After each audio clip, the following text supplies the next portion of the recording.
Good morning from my workshop. It's Near and Far Reborn Dolls here. I'm giving you a little insight into my creative process this morning. I'm in a busy mode here this morning, or it's February of 2024. I'm starting a couple of high-end dolls. I have this cute little Izzy, who's I've got number 10 of 1,000, and I believe this is a sold out edition because I couldn't find this sculpt anywhere. I've had this sculpt like forever. So cute. I love the little sucky lip. That's going to be a rooted baby girl, a high-end baby girl. And then I have here Lucy. Ooh, peeking out from behind her. There's Lucy. Lucy is a 3/4 limb, and which I love 3/4 limbs. They're just so much more cuddly. She is a discontinued sculpt, so she's also going to end up being a high-end rooted baby. So I just washed them, and they're just sitting here on my painting table, getting dry in the dry heat here, and they will be ready to start painting probably later this evening. And I'm also looking at, the inspiration has kind of struck me to do another fantasy doll. And I just have it in my mind that I want to make an owl hybrid reborn. So kind of like Sweet Tooth, like that kind of idea. So I've chosen Teddy as my sculpt. Just because I think a sleeping sculpt would be better for like an owl. And I get a lot of my ideas for my reborns from cosplayers, actually. And of course cosplay stuff is designed for full-size humans, but the anatomy is the same, and that's why I'm going for it. So I've purchased some pieces from a seller on Etsy, and I'm kind of putting things together. So, for example, let's see, I want to make sure you guys can, oh, it's probably too close. And now my arm's in the way. But this is actually a choker. So you'd put it around your neck, and it's got ties. And I thought, oh, what if let's see if I can turn it around this way. Turn it around this way. Oh, no, I still need to go back farther, though. Back. So I thought, what if I tied one end to one arm and the other end to the other arm and sort of made it like a cape. And I'm not sure if I'm going to like leave it like that. Let's see if I can pull you around here. If I'm going to leave it like this and this have it go across the back of the reborn and just tie like it is here to make the baby more owl-like. Or if I would actually cut this in half and make a tie that tied here for one arm and here for the other. Not really sure about that, but I do love, let me turn it around because this is where the feathers are really beautiful. I really love the shades of brown in these feathers. And then, of course, if I'm going to do this, and I love this feather arm look, I've got to figure out like how to paint. Like how am I going to paint it? Is it going to be like a human limb? Is it going to have feathers on it? I don't know. Another thing I'm looking into is, like, could you root feathers? Seems like if you can root hair, you could root feathers. So I do have some just loose feathers from the same seller that match this, and that I'm going to try. I'm going to try that on a test limb. I would never try on on the real thing, because in case it didn't work, it's probably going to leave some pretty big holes. But my real question is would it stay, for one thing? I mean, I definitely glue it in, but still it's thicker, like the stalk of the feather is thicker, so would it stay? And the other question is, is it really practical? Like, if you want to dress this doll, how would that work? How would that work? How would you get clothes on and off without, like, destroying the feathers or pulling out the feathers? So there's a lot to think about here. And then I also got this. Let's see. Let's move you up here. Whoop, whoop, whoop, like so. I also got this. This is like a feather wig. And, of course, it's 1,000 times too big. But again, my idea is, let's move these arms out of the way. My idea is, could I pull these feathers out and root them? Could I somehow cut down this wig? Or if I can't do any of those, I just, I like to look inside and see how these things are constructed, like on the inside. I'm trying to show it to you. Let me turn it inside out. It looks like it's just like on a cap, but is it like glued? So anyway, I'm looking at the construction of it. It looks like they're just glued.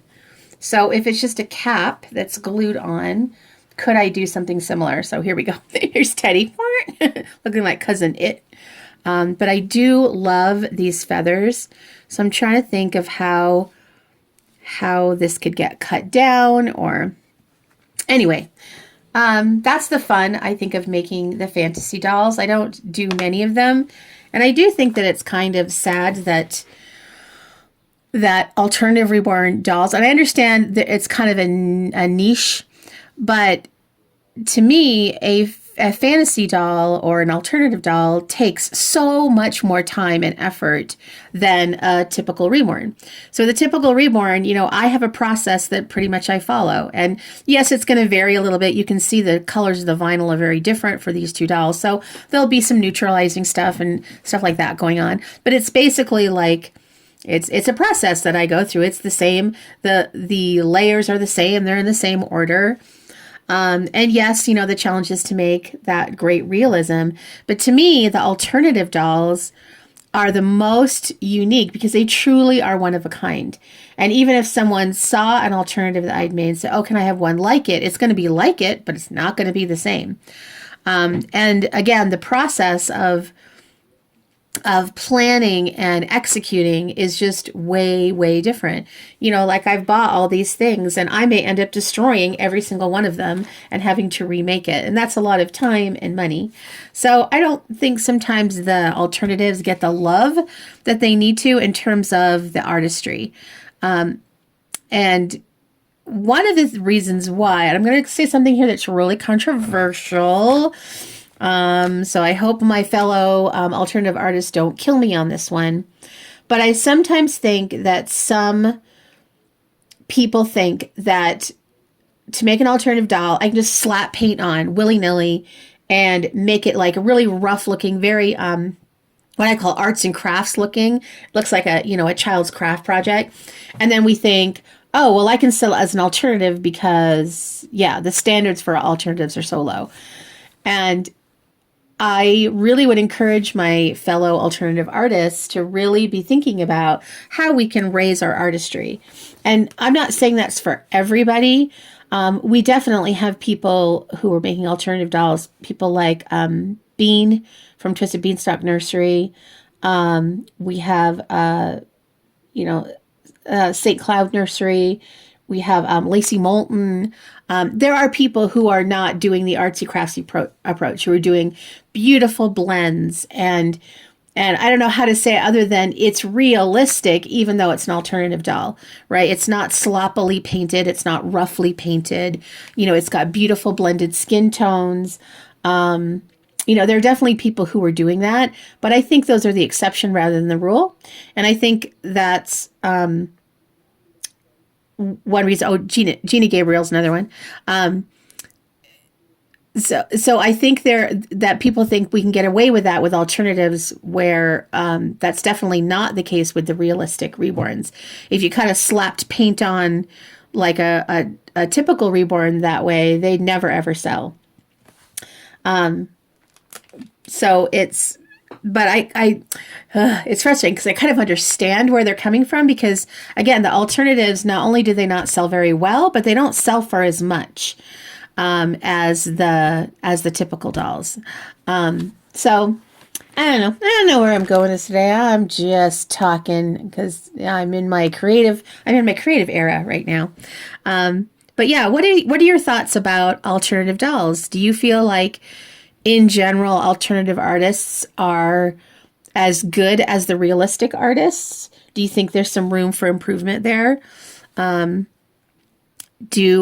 do you think that alternatives don't sell? I understand why they don't sell as well. That part I get. But Why do they sell for so much less money when there's so much more work involved? Because they are truly, truly, truly one of a kind items. I don't know. So weigh in on the comments. I love to hear from you. If you're interested in any of these little ones, please let me know. I am on Facebook at Near and Far Reborn Doll Nursery.